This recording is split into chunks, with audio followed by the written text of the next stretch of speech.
兄弟们，又要出门做尸检了。现在是早上7点，一大早就提着我们的黑袋子出发了，把我们的黑袋子放在后备箱，就可以出发了。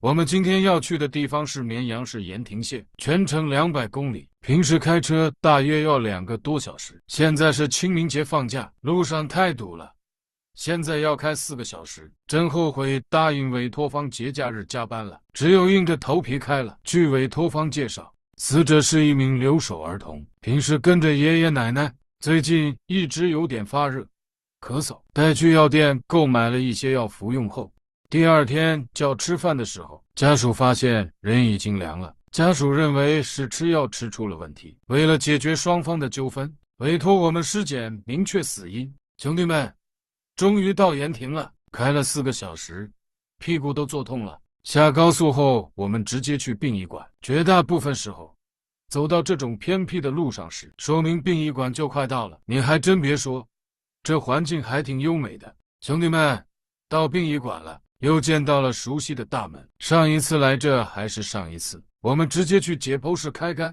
小朋友已经放在后面台子上了，穿好解剖服，戴好手套，装好手术刀，我们就开始解剖了。